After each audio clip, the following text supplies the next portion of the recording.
Welcome back, people. Yeah, sorry, I just had to unmute us there. Welcome back to another episode of The Dirty. I'm with Steve, all the way from Australia today. This poor dad has gone through alienation for the past 12 years. Am I right, Steve? Yeah, All right. well, 11, Uh, 11 years. today you're going to tell us your story about how they managed to do that to you with a whole lot of false accusations. Right? It's coming up.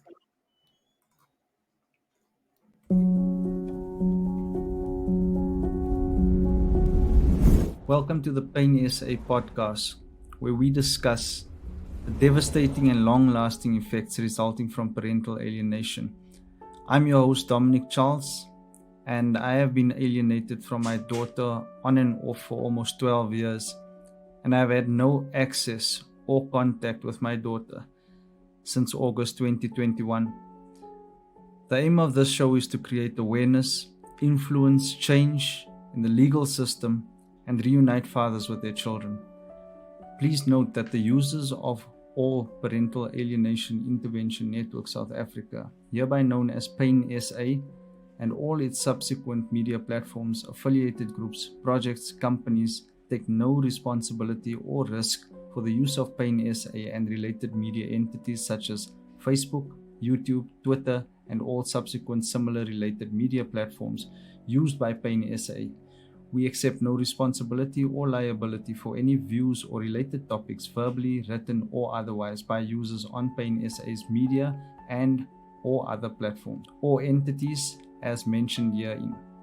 We accept no responsibility, liability for any views expressed or actions taken by users of the PAIN SA group, its affiliates, or platforms of expression.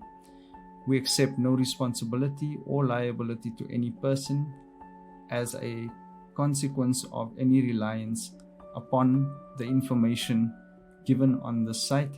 Under no circumstances, including negligence, shall anyone involved in creating or maintaining PAIN SA working content and maintenance therefore be liable for any direct or indirect damages from testimonials given by independent guest speakers invited to relay their personal testimonies, beliefs, or opinions on PAIN SA's live show or posts.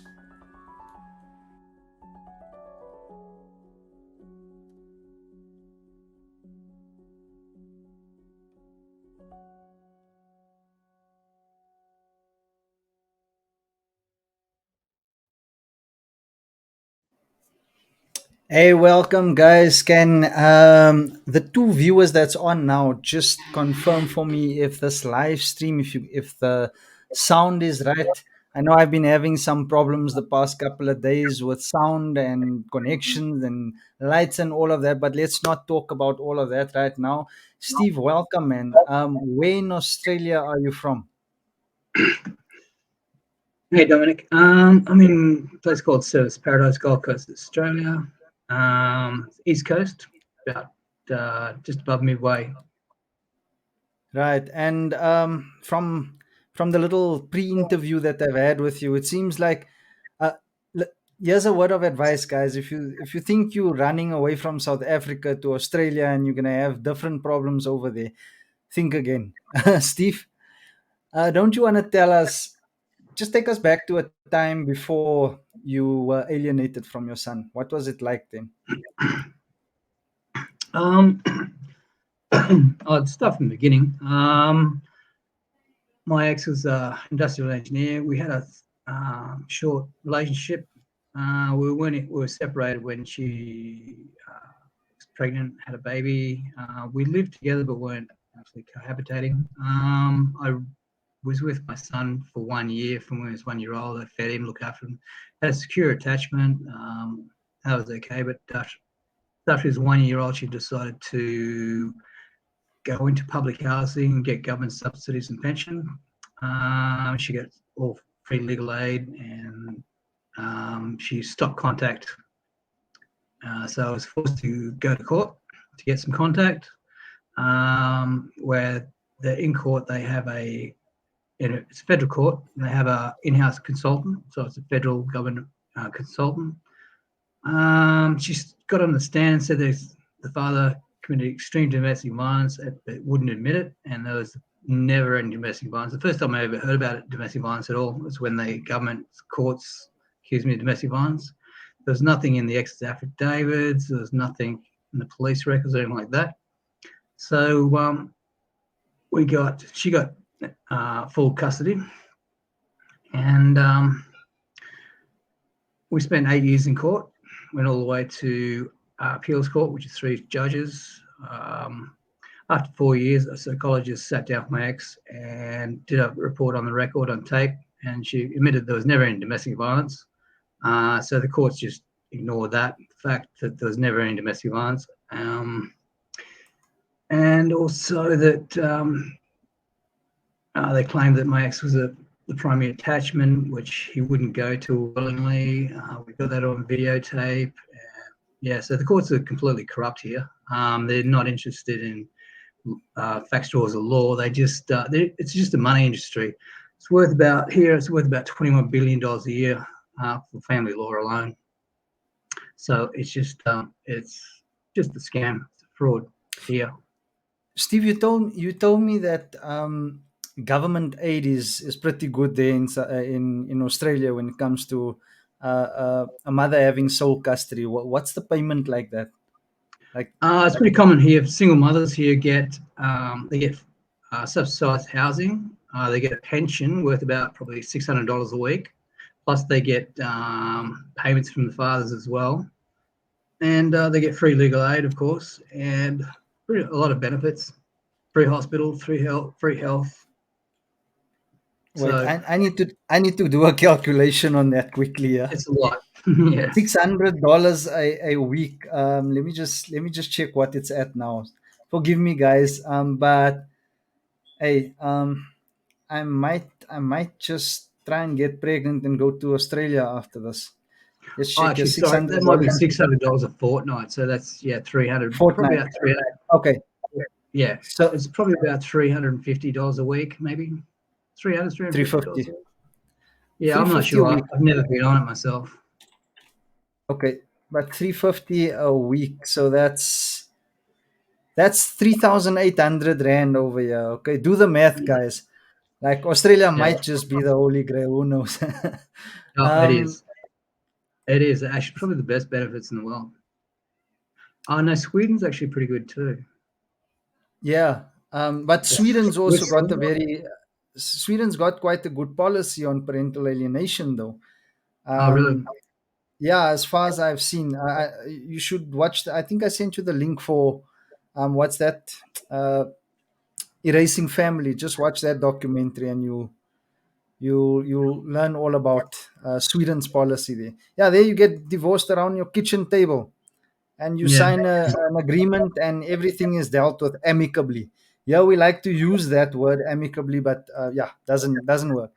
So, tell me, when was the last time you've seen your son, and what was the reception like? Your son's 12 years old now, right? Yeah. So I seen him at Christmas time, but we always had a really, really good, solid relationship, really good connection. But like I was saying, our court orders are we get 48 hours a year. That's 8 hours every second month, supervised contact. So we've fought that for 8 years in court, all the way to the appeals court, which is 3 judges. We went before probably 6 judges over 8 years. We're pretty much in court every year. They weren't even abiding by those orders as well. So again, you're up against the government lawyers. Wait a minute. 8 years. 8 years for what? Like, why? That domestic violence charge that you had against you, what happened to that? There was never any charge. It was just we were accused by the court, the federal court, of extreme domestic violence, but there never was any. There's nothing in the affidavits, the ex or police records or anything like that. But they just make out an excuse why she gets full custody and why she's to justify all the benefits and the housing that she's getting. They have to justify it, so they accuse you of something. But surely, if it has been proven that you weren't guilty of it, they should relook at the case. Is it not so? No, perjury in Australian courts is not punishable, or technically is under the law, but they don't. So perjury is standard practice for lawyers and judges in Australia. Okay, yeah, seems to be that You way. go to court, and yeah, Is that just for men or both women and men? no, it's all courts. It doesn't matter what case you go to. The judges and the lawyers will just commit perjury, and then they'll make up allegations, accusations, and then to justify their rulings. Well, same here. The more and more I speak to you, I find Australia is exactly the same as South Africa. It's same all I talk to. It's exactly the same thing. Uh, how many court appearances have you had so far, and how much money have you spent over the years? If you could put a number to it, I know it's hard. Yeah, we've pretty much been in court for 8 years, probably once a year, so it's 8 court appearances. Had lawyers and stuff like that. It doesn't help unless your lawyer knows the judge. It's just ruled by fear and favour. So there's no rule of law at all. And what effect do you think that this has had on your son? Well, the effects on kids it's having globally is detrimental for sure, because instead of getting a nice 50-50 shared care where they get experience with both parents, they're just getting used pretty much by the system to make money for lawyers. So he gets bored by himself, so he likes to come to be with me because we actually do stuff. Otherwise, he'd be just sitting at home in his room. So it's not much of a life for him. And it does have a devastating effect on kids. Have you seen any change in his behavior over the years? He behaves pretty well with me. I don't know what he's like when he's not here, though. Well, you're a lucky man. There must have been something that you have done over these years. I mean, eight times a year is hardly any time with your son, really. But what type of things do you do with him when you are with him? Now we do pretty much everything. We live next to the beach, so he's starting to get into surfing and stuff like that. Oh, nice. Right. I don't know if I'll be able to move to the beach and provide that for my daughter, but I know we used to like going. Well, we did everything, even if it's just chilling and watching movies. We enjoyed our time, but that comes to an end very quickly. Um, in the past 8 to 12 years, have you had any wins? And you mentioned something that's happening in the next 6 months that may change everything. What is that? With the courts and the government, no win at all. The only win you have is because you have such a good attachment with my son. But now that once he turns 13, he pretty much will vote with his feet. The courts can't really stop him or have much influence over him anymore. Okay, so he gets to make some decisions of his own now. Yeah, once he's 13, he makes his own decisions.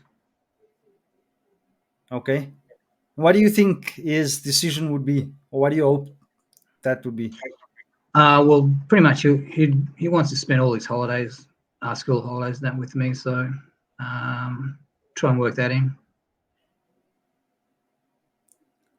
What effect has this had on you over the past 12 years? Oh, just massive, just fighting the government for 12 years, yeah. Mental health effects? How has it affected? A lot of strain, definitely. A lot of strain. You get, what is it? Post-trauma. Yeah, PTSD. PTSD. Yeah, you get that for sure. Everyone gets that. Here, you get a lot of suicides here from fathers going through family courts. Really? Because what happens here is you go to court. They go to court to get contact with their kids, and they mightn't have any cash on them. So the lawyers say, sign over your house to us, and we'll fight this in court for you. And so what Wow. a lot of fathers, what happens is they go to court and they spend years in court. As soon as they run out of money, the lawyers take their houses, and they never get to see their kids again. So they lose everything and they lose Wow. the kids at the same time. So I've talked to so many dads here that's happened to them. They sign over everything to their lawyers, and they spend 4 years in court and never see their kids again. Lose everything. So, in your opinion, what's the main problem here? You're talking dysfunction. You're talking antisocial personality disorder, narcissistic personality disorder. It's complete dysfunction, and a lot of it's in the government. So if you look at the DSM-5 and look up narcissistic personality disorder, which is what MPD, and then APD. There's borderline personality as well. It's called Cluster B. They've got 3 clusters in the psychiatrist book. You've got Cluster A, B, C. Cluster A is like delusional. B is all your narcissistic personality disorder, and C you got your schizophrenics and stuff like that. But it goes through history, and it is global, and that's what's actually behind a lot of these governments and courts and stuff like that. It's just completely dysfunctional. Right. So it just comes down to mental health issues again. Yeah, very much. So you got to work out which partner's the problem, who's the dysfunctional one, and for sure the courts are dysfunctional, government's dysfunctional. Look how many dysfunctional governments there are around the world, and it's even in democracies like in Australia, we've still got a lot of these dysfunctional types in government. What would your proposed solution be to this? If you were president of in Australia, or you had some sort of influence, what would you do? Well, yeah, the way it should be working is what happened to us, once we proved there was perjury by the government in the federal court relating to the case, went to our federal members. So you've got state parliament and federal parliament, and we've got senators as well. So I went to all those, took the evidence to them, and of course, they just ignore it. Right? Their job is to represent you in government, and once you go to them with government corruption, they're supposed to give you remedy and resolution. So they don't do that. So it's complete dysfunctional governments. We've got 2 main parties here. It's ALP, LNP. ALP is like a communist, so they're deliberately trying to destroy the country. And then you get LNP, sorry, that are under allegations of having pedophile rings and running this sort of thing, scams in court. And even one of the former prime ministers is under allegations of being part of a pedophile ring. So that's been going on for like decades. But the government, they've been in government for 10 years, and they ordered that all these police records alleging these pedophile rings be sealed for 90 years. So this is including judges and parliamentarians. And so, yeah, it's serious corruption in Australia. So, of course, you go to the government with allegations of corruption, and they come after you. Well, let's hope they don't come after you after the show. No, well, they've been coming after me for a long time. So you're used to it. Yeah, well, they've tried to put me in prison 4 times. Jeez, for the domestic violence thing or what? No, for going after the government. Wow. So we tried to start a political party here, and they wouldn't allow it. So, it's completely a lawless country at the moment. Has been for decades. The government doesn't abide by the rule of law at all. So we've got 3 branches of government. We've got the judiciary, we've got the executive government, which is the police and the army, and we've got the parliamentarians. They're supposed to be separate, and they're supposed to keep an eye on each other. We work under a system called responsible government. Unfortunately, what happens is the parliamentarians, they pick the governor generals and the chief justices, so they pretty much control everything anyway. Jeez. Okay. So That's happened in Canada as well. I've got friends in Canada that got the same problems. Parliamentarians just don't work. So even if you prove your case of government corruption, yeah, the government won't fix it. They'll come after you. And well, I hate the show being all doom and gloom. So there must be some solutions. The solution's going to be pretty much all these government administrative jobs will be gone within 10 years. It's going to be completely automated by artificial intelligence. General AI is coming within about 10 years. So it's going to just completely wipe out all the administrative jobs in government. So even now, there's places in Europe that minor courts, like small claims courts, are run by AI. Okay. There's a lot of AI programs coming on board now to deal with courts, especially in the USA. They've got some AI programs. One, I think the main one is called Ross. But yeah, in 10 years' time, the whole government is going to be automated. So it's going to be a lot different. It's going to take Let's out all this dysfunction. All these dysfunctional people just won't have jobs. let me check that out quickly. There, you said it's. I just want to bring it up on screen. Um, and from the research that you've done, it's the first time I hear that AI is going to be brought in terms of is this judging cases.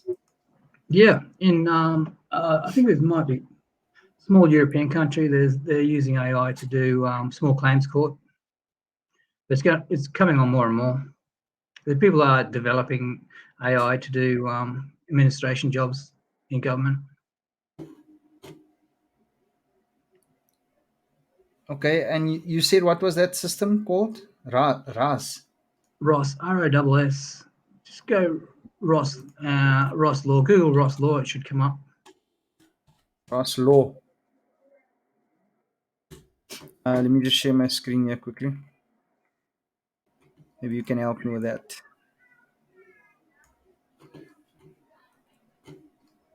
So is that right?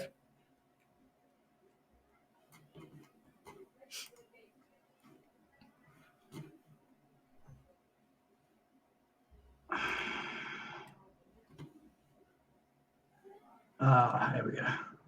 Ross Intelligent Legal Tech Corner. This one.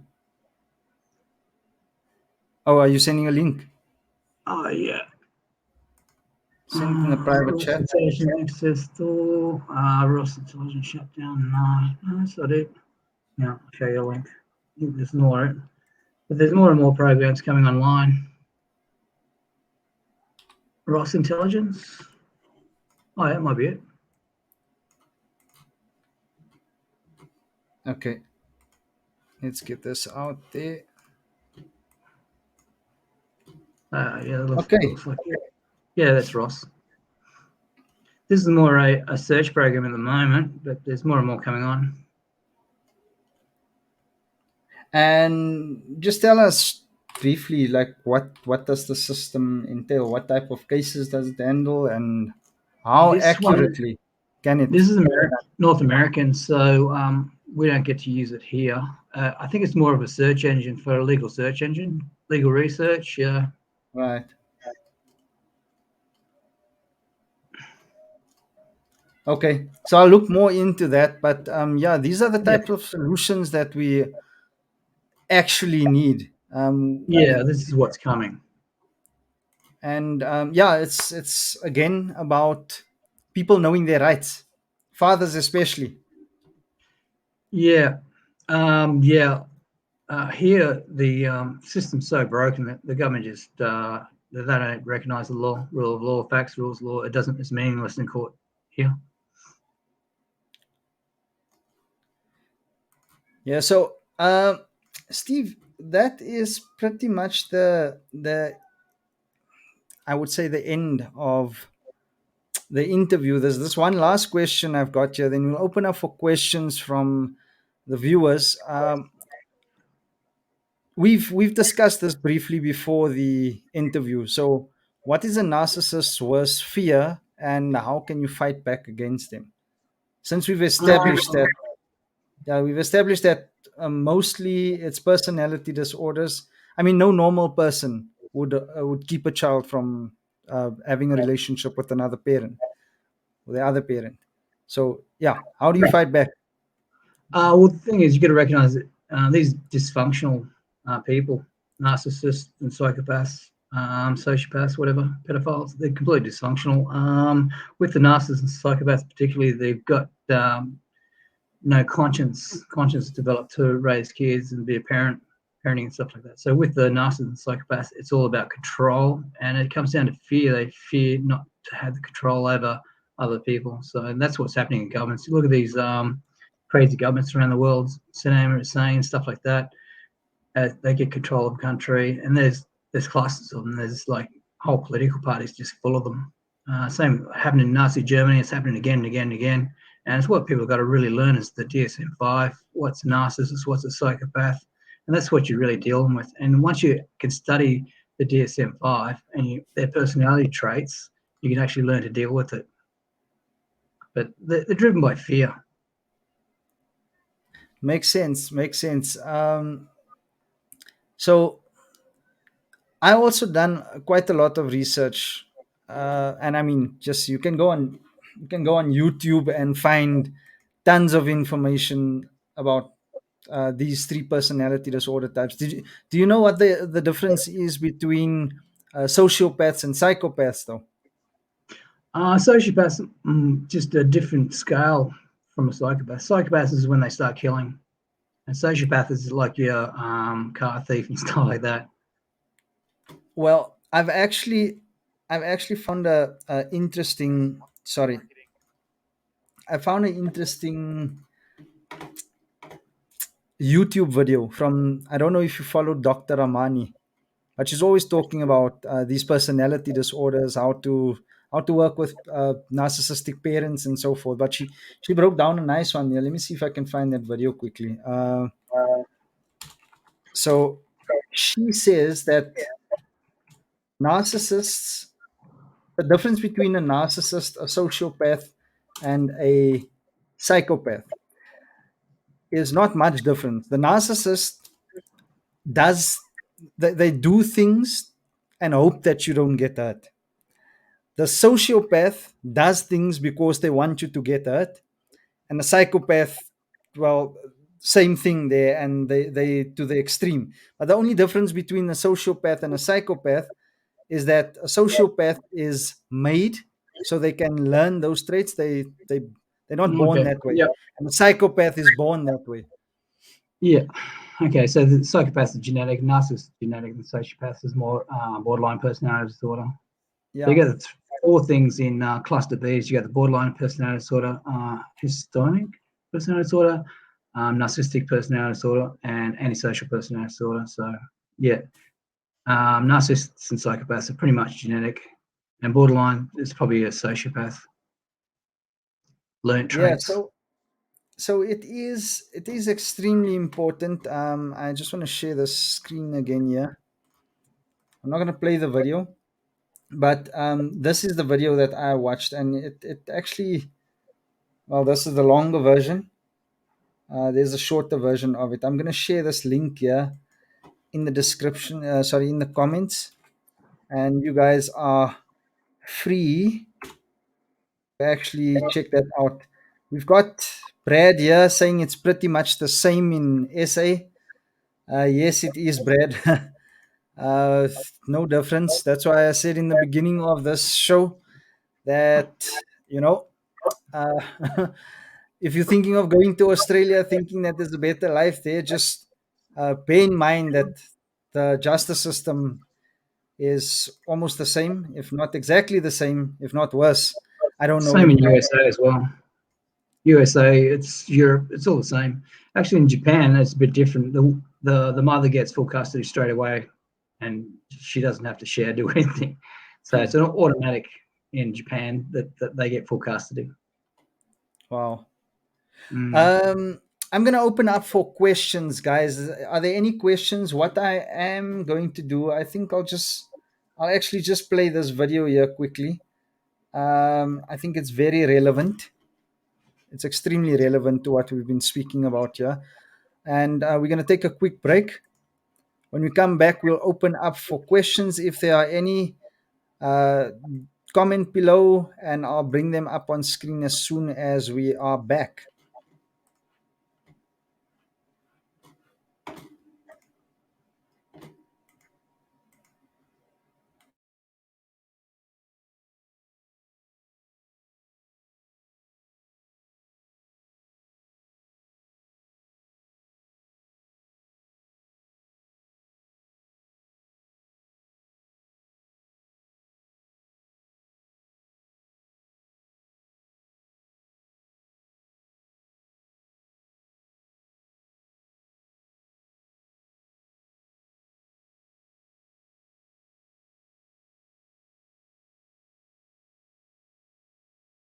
Sorry, I just wanna confirm. Can you guys hear the sound? No, you got on mute, Dominic. Is can you guys hear the sound of the video? No. Not. All right. Let me just fix that quickly. My bad. I thought as much. System audio. There we go. Okay.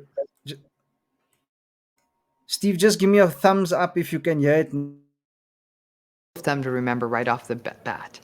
Every psychopath is narcissistic, but not every narcissist is psychopathic. Makes sense? There's your key difference. A narcissist is somebody who lacks empathy, is grandiose, is entitled, is constantly seeking validation, is arrogant. It's a disorder of self-esteem, and they have trouble regulating their self-esteem. But when a narcissist does a bad thing, they feel a fair amount of guilt and shame. More shame than guilt, frankly, because they're concerned about how other people view them. Shame is a public emotion. So they don't like being viewed negatively in the public eye or by other people. That's where the shame comes from. But they'll feel a little bad. Like if they cheat on their wife, oh, I probably shouldn't have done that. Yeah. Psychopath's a different animal. They're all of those things except no guilt, no shame. Wow. They don't feel remorse when they do something bad. Wow. So they're great serial killers. Oh. Hired assassins, people who are going to go in and literally sort of gut a business. These are your guys. They're like, I don't care who gets hurt. They'd say that and they'd mean it. Okay, where a narcissist is like, I hope no one gets hurt. Okay. The difference between the psychopath and the sociopath is the one where most people get confused, because the sociopath is a lot like the psychopath. They do bad things and they don't care. Okay. Here's the key difference. A psychopath is born and a sociopath is made. Okay, that's the key. So a psychopath, in fact, we know in the research on psychopathy, which has also been called antisocial personality disorder in our diagnostic manual, these are people who are actually believed to have slightly different autonomic nervous systems. Our autonomic nervous system is actually that part that holds our sympathetic nervous system, which is our fight and flight system. So when our autonomic nervous system for a normal person gets charged up, which it would if we broke a rule, if we did something embarrassing or rude, if we ran through a red light, our heart starts racing. Mm-hmm. We sweat, our pupils get wide, we look around because we're afraid of the consequence. A psychopath doesn't have that same kind of arousal. That's why they're able to lie on lie detector tests. That's how they get away with it. They don't have that same kind of arousal. So where you or I may go on a roller coaster, feel that sense of excitement, we need to get that arousal in a good way. We don't like feeling it when we do something wrong. They don't feel it. So do they get stressed? No, not in the same way. So if they're driving, Mm-hmm. because if I'm driving and I see police sirens coming behind me, I mean, it is a full on, oh my gosh, I can't believe I'm going to get pulled over. But a psychopath would see that and go, oh, I'm going to get pulled over. Cool as could be. They could have a dead body in the trunk and they wouldn't change. And so they pull over, they get the ticket and they don't care. No, they don't care. And they pay the ticket? And maybe not. They'll even probably get an attorney to get them off or say, yeah, you know, my understanding of your state laws is you can't really be doing this. And they'll be cool as can be. And this is a difference in their They're actually how their nervous systems are wired and their brains are. There's actually been interesting research done with PET scans where you can see brain function. And what not just the clarification, not PET like dogs and cats, PET scans. Positron emission tomography scans of the brain, which show brain functioning, if you will. And what they see is that the the section of the brain that serves empathy that doesn't naturally light up in them. And you can actually teach them to be empathic for a minute, but it doesn't last. A lot of psychopaths who commit violent crimes end up in jail. And the ones who commit more like white collar crimes, I guess they end up as multi-billionaires because they're willing to do really, really rough stuff in their business and get through like a cartel leader or something like that. Call for the killings of other people. Now, their interesting counterpart are the sociopaths. Psychopaths born. They tend to, their belief is that they may very well have, this might be genetic.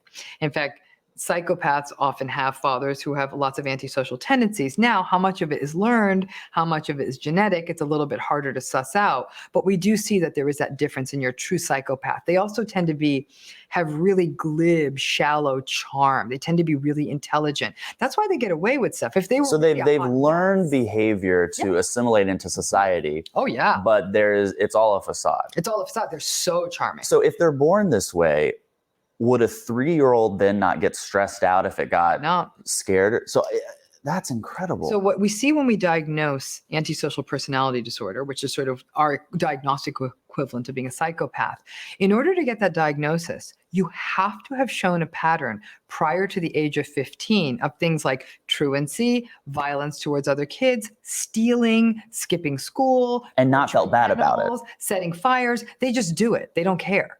And that before the age of 15. So it's a long-standing. Right. Welcome back, guys. I hope that was informative. I know that these videos from Dr. Ramani does help me a lot.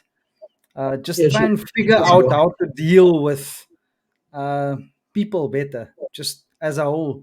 After watching these videos, though, I tend to see these behaviors more. I don't know if that happens. Yeah. Once you start seeing it, you'll see it more and more. And you'll see it in yourself as well. And you can actually correct yourself if you're being antisocial. That's the whole thing about this platform you're doing now, Dominic. This is a social setting. This is good. This is the interaction between people. Yes. And it's bringing out the social people, and rather than the antisocial types. So a sociopath won't come on the show. Is that what you're saying? Oh, probably. A narcissist will just argue with you the whole time and say you're wrong about everything. Okay, that's typical narcissist. And you'll see that a lot, especially in Father's Group. You'll get one guy in there who will just disagree with everything you say and just fight you the whole way. That's a narcissist. Okay. Otherwise known as a troll. Otherwise known as a troll. Exactly. There we go. Yeah. I block a lot of trolls. Right. Now I kind of like the trolls. But they don't argue long enough with me. That's the problem. Oh, really? I love bringing things out in the open. Like I don't have anything to hide, and the wrong that I have done in my life, I think I have paid for over and over and over again.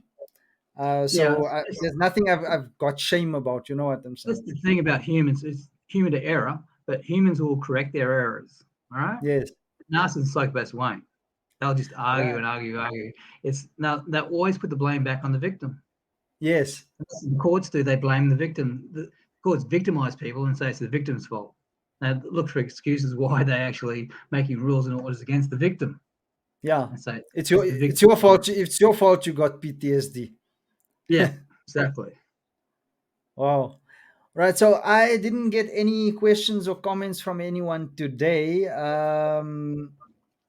We are going to, I think we're going to end off tonight. Derek, I'm sorry, did I just call you Derek? Sorry, I was looking at this. I was looking at this comment there, so I called you Derek. Steve. Hey, Derek. So yeah, thanks for coming on, Steve. Look, I do hope that in the next 6 months, your son gets to make the right decision.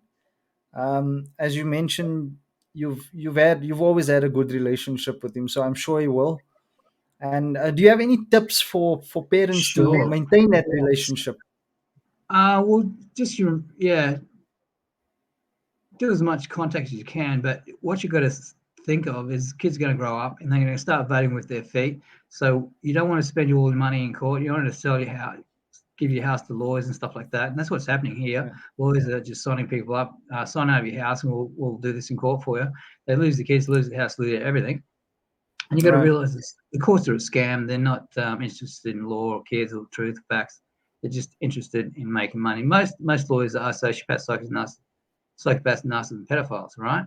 That's Right. what they go in. These cluster B types, they go into politics, law, and even media. So you get mainstream media, a lot of psychopaths in there as well. So you've got to prepare yourself for when your kid does start, is going to need you especially when he turns 13, right? And then they can vote with their feet. It's going to need school, it's going to need books and stuff like that. So get your financials sorted out. Don't waste your money in court. Right. Self-represent if you can, and just skim through that 10 years, do your best you can. Stay fit, healthy, don't stress out too much. And when your kids grow up and they're 15, they're going to be there. You've got to be there for them. And they're going to need money and support, all that sort of stuff. But in the meantime, build your business and also get into politics, right? Because we need good people in government, and that's what we're getting. We're getting all the bad people in government. Once they get in government, they get rid of the good people out of necessity, right? So that's why you get bad governments, because all the bad people get in there and they just throw out all the good people. So you've got to get into politics. You start by, even if you best if you can actually become a candidate in your local electorate, state and federal, but get into politics, get into business, look after yourself, and start networking between people like us here now. Yeah. And these platforms are growing more and more, so we're going to start networking more. We just got to take back the government. Yeah, and take back our lives. Understand what you're up against. You're up against, for intents and purposes, narcissists and psychopaths. They're different species, right? They're genetically different. They completely function differently. So just take back your government. It was interesting speaking to you, Steve. I must say, straightforward views. It's probably what's on a lot of people's minds, but they're too scared to speak out about it. But yeah, I agree completely, especially on, 2 years ago. All right, I'm gonna make a confession. Yeah, I've never voted in my life up until last year. Yeah, well, you should be Prime Minister, Dominic. We'll put you up as Prime Minister. We'll get some posters up, Dominic for Prime Minister. Well, that would be awesome. I think I think I do a good job, better than what they. That's the thing. People with a conscience, they care about their kids, right? Yeah. And they're the people we need in government. People with conscience and caring, and that's what we don't have globally. Yeah.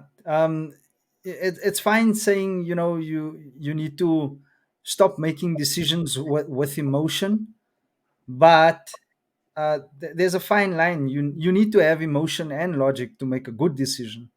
That's what I believe. Yeah, you need both sides of the brain. You need both. Yeah. Right? So if you guys would like me to run for president, hit the like button there. Yeah, I'll vote for you, Dominic. That would be something else. I think I can handle the stress. I mean, my entire life has been just mostly uphill, so I know how to handle the problems. Yeah, you got your media platform going, get your business going, and then start campaigning as a local, state, federal member. Get into politics. Yeah. Okay. I promise that's the next step. Steve, if you don't mind just staying on for me, I just want to, I'm going to end off the show now. Just a few words afterwards I want to have with you.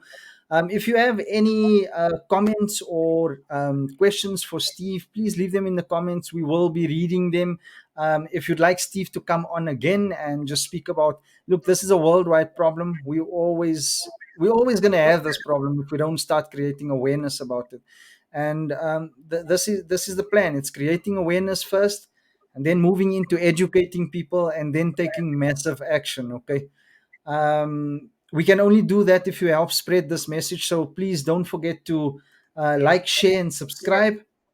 Right, it does help the channel grow. If you're watching on YouTube, please do subscribe. If you're watching on Facebook, hit that like button, share this message. And anything else you want to add on there, Steve, before we end off?